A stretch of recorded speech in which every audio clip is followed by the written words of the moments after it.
Olá, querido, seja bem-vindo ao canal Palavra de Esperança. Chegamos ao capítulo 27 de Atos dos Apóstolos, um capítulo cheio de emoções.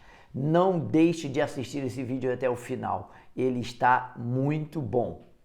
A narrativa desta viagem de Paulo a Roma deixa claro para nós que Lucas está como testemunha ocular. Ele está nesse navio, ele está acompanhando. Os detalhes nos mostram isso quando vamos ver Dr. Lucas usando o pronome nós, ou seja, ele está junto naquele barco. Vamos ler capítulo 27, de 1 a 3. Decidido que navegássemos para a Itália, entregaram Paulo e alguns outros presos a um centurião chamado Júlio, da corte imperial. Esse homem foi o homem responsável como oficial para levar Paulo e os outros presos. Embarcando no navio Adramitino, que estava de partida para costear a Ásia, fizemos-nos ao mar, indo conosco Aristarco, macedônio de Tessalônica. No dia seguinte, chegamos a Sidom e Júlio, tratando Paulo com humanidade, permitiu-lhe ir ver os amigos e obter assistência. Aqui nós vemos que Paulo ficou muito próximo deste oficial chamado Júlio. Isso certamente criou uma influência positiva de respeito desse centurião, desse oficial, com respeito à vida de Paulo. O testemunho de Paulo marcou a vida desse homem. Nós podemos ver isso lá no versículo 43. O centurião era um oficial severo, sério, mas ele permaneceu perto de Paulo esse tempo inteiro e criou um respeito muito grande pelo apóstolo Paulo, a ponto de ajudá-lo salvando a sua vida. Nós vemos isso no versículo 43. Mas o centurião, querendo salvar a Paulo, impediu-os de o fazer e ordenou que os que soubessem nadar fossem os primeiros a lançar-se ao mar e alcançar a terra. Os soldados, com medo de perderem a própria vida, essa era a lei romana, eles então tinham sugerido que matassem todos os prisioneiros, mas o centurião foi contrário a essa ideia. Deus usou o centurião para guardar a vida de Paulo, porque Deus queria que Paulo pregasse em Roma, por isso Deus o guardou. Um outro fator importante no capítulo 27 é que Paulo diz que Lucas está com ele, lá em 2 Timóteo 4,11. Quando lemos a segunda carta de Paulo a Timóteo, a última carta que Paulo escreveu, ele já está preso na sua última prisão, na masmorra. Ele está ali e ele diz em 2 Timóteo 4,11 que só Lucas está comigo, lá no versículo 11. Essa é a última prisão, a da masmorra. Aqui ainda não é a última prisão. Paulo vai chegar a Roma, fica 2 anos preso, nós vamos ver isso no próximo episódio, mas essa ainda não é a última prisão. A da masmorra, onde ele escreve 2 Timóteo, lá é onde um prisioneiro sairia morto por tuberculose, porque era muito úmido a masmorra, ou ele seria decapitado, foi o caso do apóstolo Paulo. Por 2 vezes, Lucas vai comentar sobre ventos contrários, no versículo 4 e no versículo 7. Isso já era um sinal de que a viagem não seria muito fácil. Paulo vai dizer no versículo 10 e 11, não foi ouvido, mas depois ele será ouvido. Versículos 10 e 11 ele diz, vejo que esta viagem será custosa. Olha o que diz versículo 10. Dizendo-lhes, senhores, vejo que a viagem vai ser trabalhosa, com dano e muito prejuízo, não só da carga e do navio, mas também das nossas vidas. Mas Paulo não foi ouvido. O centurião preferiu dar ouvido ao capitão. Mas o centurião dava mais crédito ao piloto e ao mestre do navio do que o que Paulo dizia. Paulo já tinha alguma experiência com viagens em navio. Paulo não era um novato nessa história. Ele tinha experiência e poderia ser ouvido, mas ele é apenas um prisioneiro para esses homens e ainda não tem a credibilidade necessária. Deus também está provando o apóstolo Paulo e a sua fé.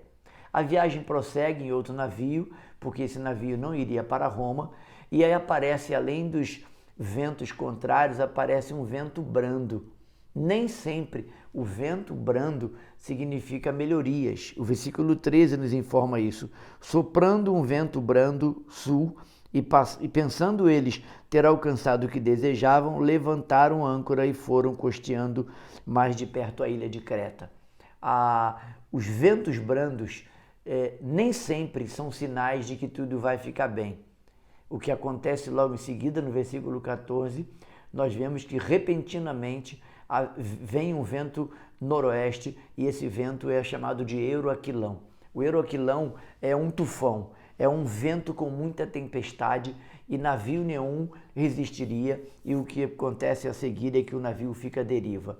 E eu quero aqui aplicar uma lição para a nossa vida sobre a questão dos ventos. Na vida, nós experimentaremos os 3 tipos de vento: os ventos brandos, os ventos contrários e o Euroaquilão. Mas eu quero gerar esperança no seu coração. Mas também na vida nós encontraremos os bons portos. No versículo 8, nós somos informados que eles, costeando penosamente, chegaram a bons portos. Ventos brandos, ventos contrários, Euroaquilão, mas haverá um tempo de refrigério. É assim na minha vida, não vai ser diferente na sua vida. Fique tranquilo, Deus prometeu estar com você.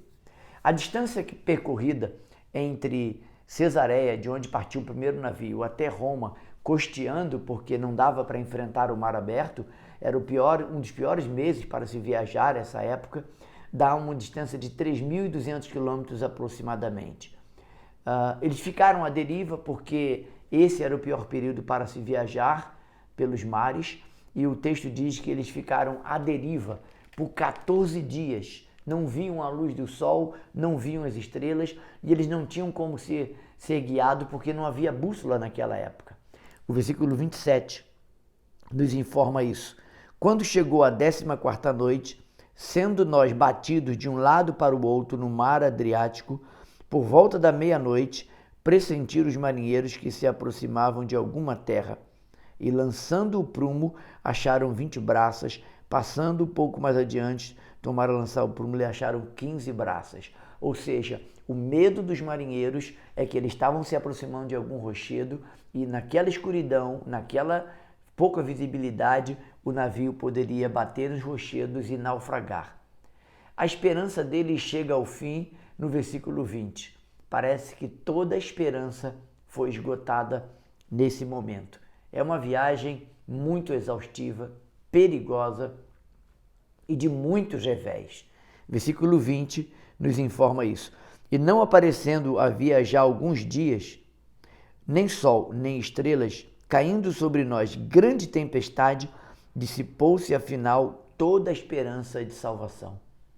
O coração daqueles homens foi ao final de toda a esperança.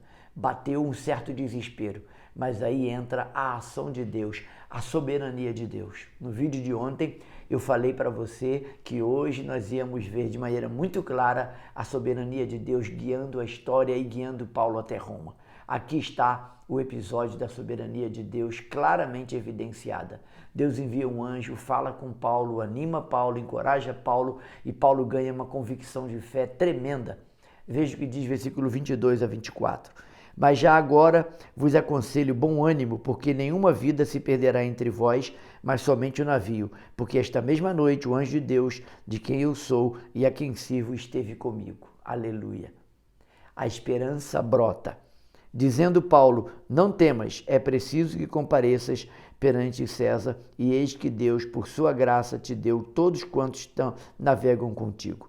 E aí Paulo, redobrado o ânimo, agora encorajado e encorajando aqueles homens, nós vamos ver que Paulo foi acrescentado à sua fé. O versículo 34 nos diz, eu vos rogo que comais alguma coisa, porque disto depende a vossa segurança, pois nenhum de vós perderá nem mesmo um fio de cabelo. Paulo se completou de fé e ele sabia que Deus havia decretado a chegada dele a Roma. O navio vai ser perdido, eles vão perder toda a mercadoria. Havia uma grande carga de trigo, por isso Paulo recomenda que eles comessem. Havia muito alimento, muita fartura naquele navio, mas a apreensão, o nervosismo, o desespero, a desesperança era tão grande que eles nem sequer lembravam de comer.